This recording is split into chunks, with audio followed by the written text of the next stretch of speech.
12 episode की शुरुआत में हम देखते हैं कि नामजो मीटिंग पर एक इन्वेस्टर से बात कर रही थी, जहां पर कि वो नामजो को बोलती है कि प्रोजेक्ट लेक्जिंगलिंग में कुछ चेंज करने के लिए, जिससे तो नामजो साफ साफ मना कर देती है। और उसके बाद जिन आकर नामजो को बताती है कि मिस्टर ही ने अपनी इन्वेस्टमेंट वापस ले लिया है, क्योंकि उन्हें लग रहा है कि प्रोजेक्ट लेक्जिंगलिंग में इन्वेस्ट करना उन्हें रिस्क होगा।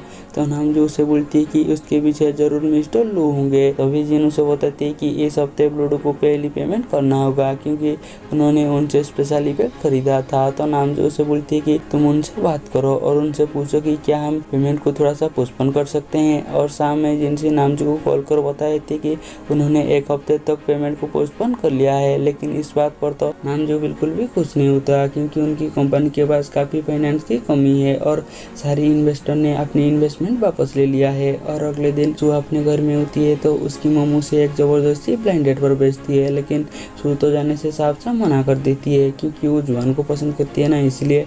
तो उसकी मम्मू से जबरदस्ती एक फैमिली डिनर पर लेकर जाती है, जहाँ पर कि उनकी फैमिली फ्रेंड का बेटा भी आया था। और वो उसी रेस्टोरेंट में जाती है जिस रेस्टोरेंट में जुआन काम करती है।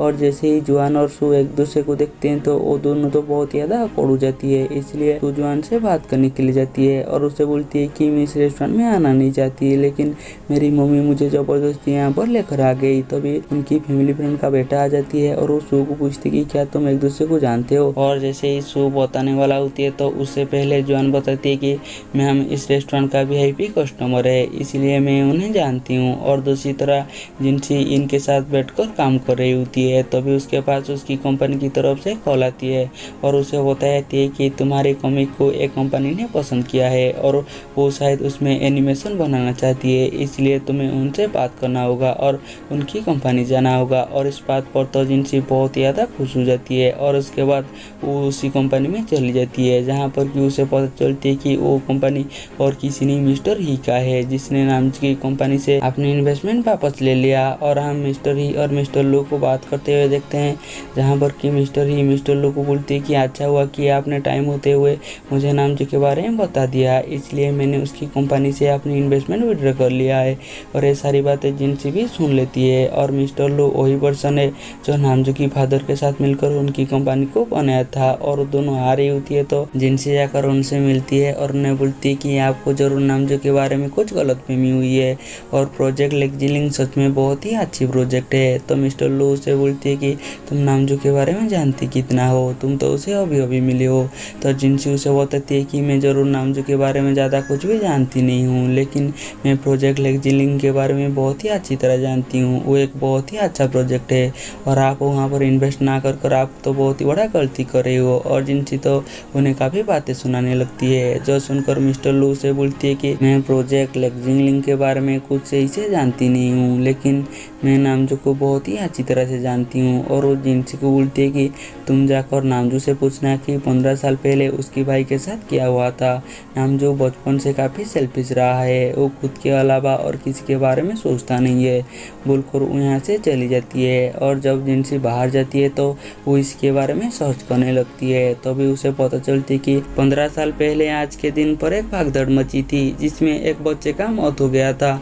और वो समझ जाती है कि आज नामजो की भाई की डेथ एनिवर्सरी है, इसलिए नामजो काफ़ी दुखी होगा, इसलिए वो नामजो के लिए क्रेफिश लेकर जाती है। तभी उसे सावचान कॉल करती है और उसे बताई थी कि आज नामजो ऑफिस में काफ़ी दुखी था और उसने अपनी सारी दवाई खा ली है। और इस बात पर तो जिनसी थोड़ा सा घबरा जाती है और वो चारों तरह से नामजो को ढूंढने लगती है।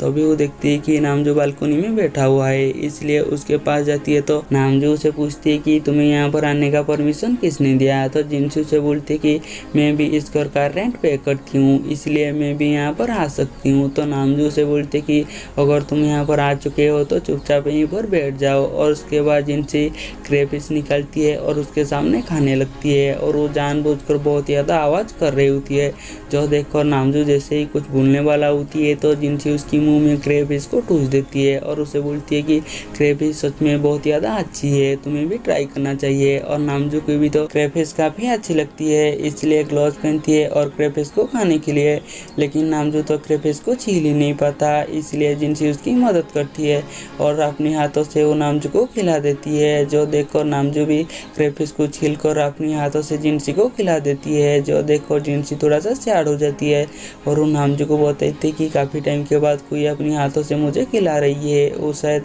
अपनी पेरेंट्स के बारे में उसे बता रही थी। और जैसे ही क्रेफिश खाकर ख़त्म करती है तो जिनसी अपनी रूम की तरह जाने लगती है। तभी वो देखती है कि बालकनी की दरवाज़ा बंद है। इसलिए वो नामजो को पूछती है कि क्या इसका चाबी तुम्हारे पास है। तो नामजो के पास चाबी होते हुए भी वो जिनसी को झूठ बोल देती है कि नहीं, उसका चाबी मेरे पास नहीं है।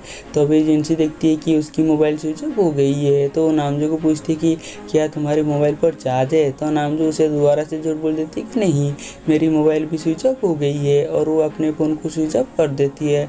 और उसके बाद वो दोनों बैठे हुए होते हैं। तो नामजो जिनसी को बोलती है कि तुम चिंता मत करो, कल सुबह कोई हमें यहाँ से निकाल लेगा। और वो दोनों बैठे हुए होते हैं। तो जिनसी देखती है कि नामजो आसमान की तरह देख रही है। तो उसे पूछती है कि तुम क्या देख रही हो।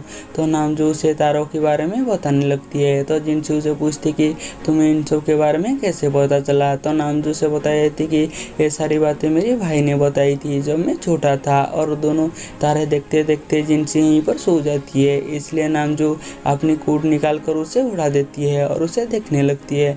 तो अभी जिनसी का नींद टूट जाती है। तो नामजो खड़ा हो जाती है और जिनसी उसे उसकी कोट वापस कर देती है। तो नामजो उसे बोलती है कि बाहर ठंडी हवा चल रही है, इसलिए तुम उसे पहन लो। तो जिनसी उसकी जैकेट को पहन लेती है। तभी उसे उसकी पॉकेट से चाबी मिलती है। तो वो बाहर निकलती है। तो वो देखती है कि ये तो बालकनी की चाबी है। तो अभी नामजो उसे झूठ बोलने लगती है कि ये मेरी ऑफिस की ड्रॉ की है। तो जिनसी उसे बोलती है कि ऑफिस की ड्रॉ की इतना बड़ा कब हो गया, बोलकर वो बालकनी की तरफ भागने लगती है।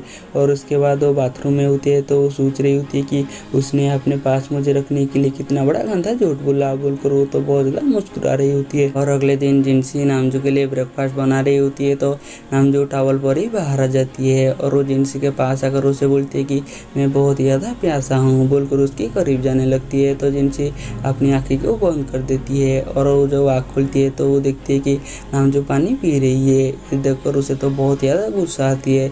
इसलिए उसकी टॉवल उसके मुंह पर मारती है और उसे बोलती है कि घर में सही से कपड़े पहनने के लिए।